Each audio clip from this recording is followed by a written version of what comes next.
What is up, and welcome to SGPN's The Daily Dog. I'm your host, Britton Hess. I'm here with my favorite Underdog fantasy pick and plays for Monday, September 2nd, 2024. Welcome to the show. Sign up for Underdog with promo code DAILYDOG, DAILYDOG, at UnderdogFantasy.com or on the Underdog Fantasy app. Happy Labor Day to everybody. We'll talk a little bit more about all the promos that are going on at Underdog right now. If you use that promo code just right off the bat, you get a 50% deposit match bonus worth up to $1,000.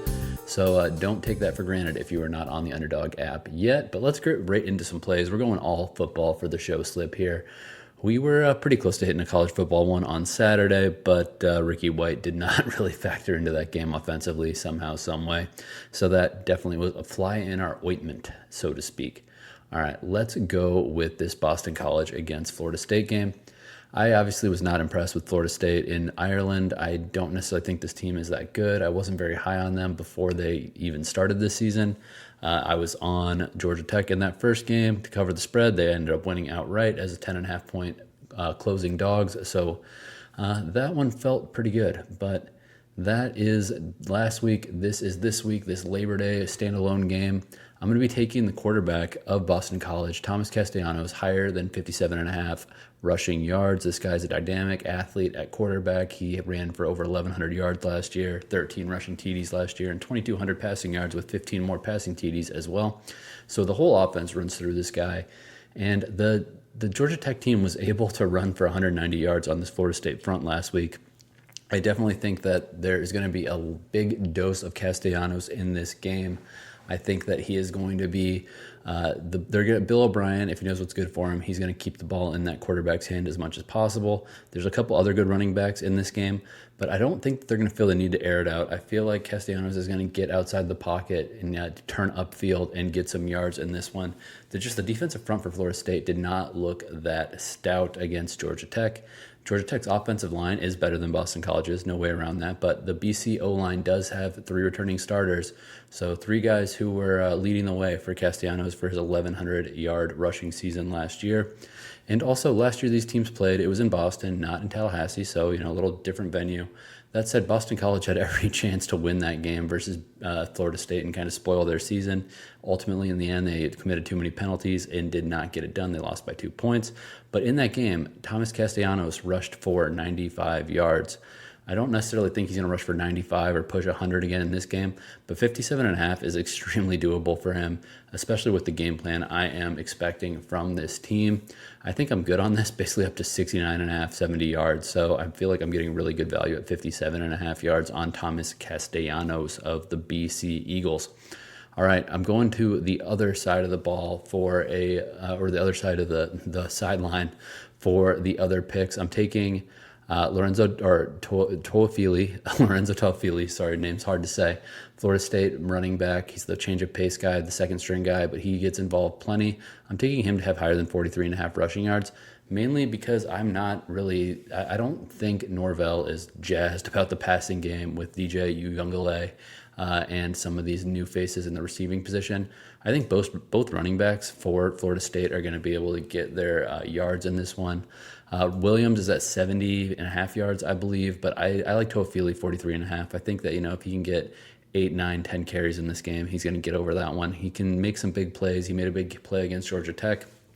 So I definitely am looking to kind of believe that the Florida State running game is going to be focused on this one. I think that that's going to be a major part of the game plan because, as I said, DJ U, he was, everyone saw the graphic that went around Twitter last week. DJ U's average depth of target in the first half against Georgia Tech was like negative 0.1 yards. I feel like we're going to see more of that because I don't think Norvell has a lot of confidence in DJ U to be airing it out. That's just not who he is. He's a game manager. He was a 5-star, but he's a game manager now.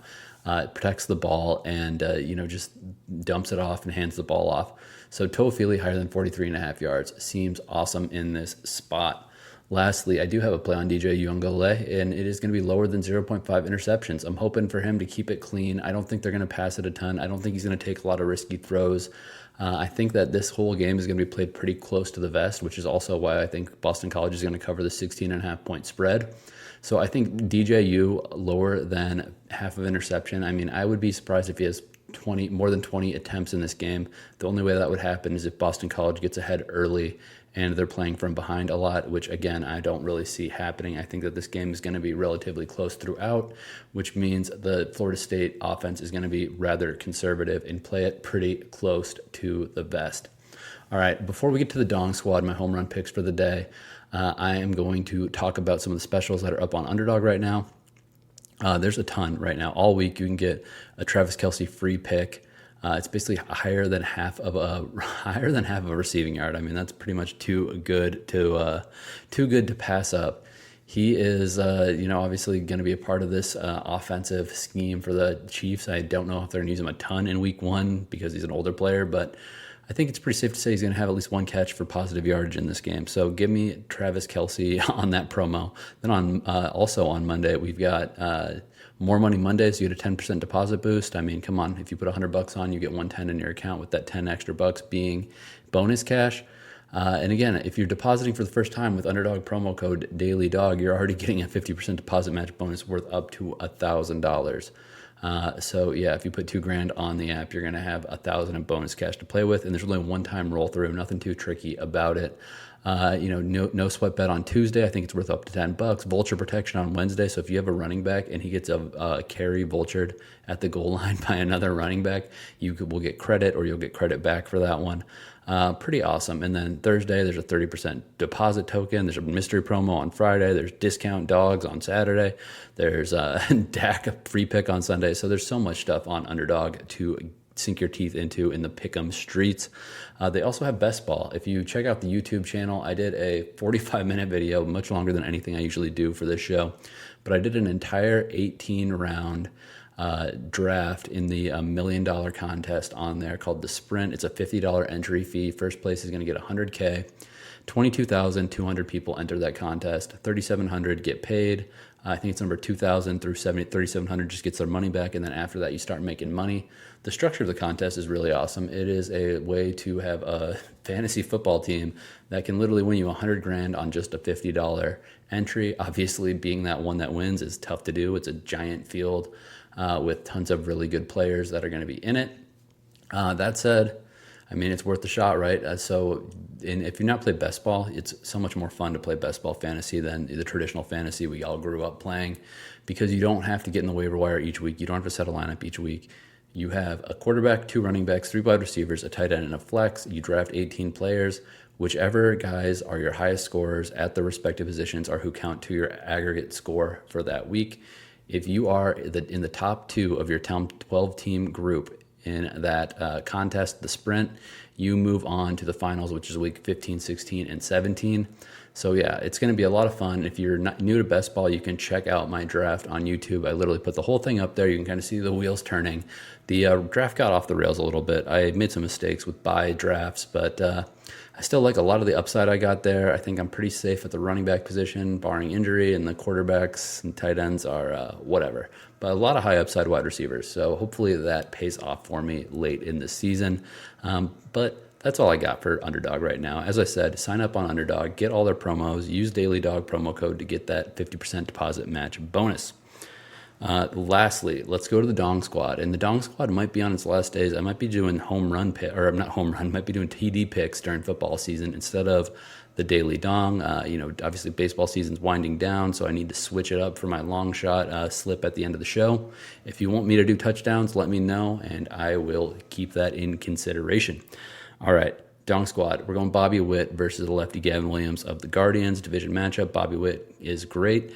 Gavin Williams, not a very impressive pitcher in my mind. Righties can hit him really hard. Next one, we're going to Corey Seager versus Garrett Cole. I think you know that I'm not fully in on Garrett Cole. Obviously, he's really good. Obviously, he's got a ton of potential to be a dominant pitcher through the postseason and everything else. But a guy like Seager can definitely take that righty out of the park. Last one, Francisco Lindor versus Brian Bello and the Red Sox. Francisco Lindor has been so hot for, a couple months now. Brian Bello gives up hard contact, switch hitter Francis Lindor. So Our Francisco Lindor. So he's always going to find himself in a matchup he likes. He can switch around on the plate if he is not liking his situation, or if the pitcher changes, and he will always get that righty versus lefty, lefty versus righty matchup. These three plays together, if they go 3 for 3, you get 58.85x return on your money. If it goes 2 out of 3, you get 9.57x. All right, that's all I got for you today. Thanks for watching, and let's make some money.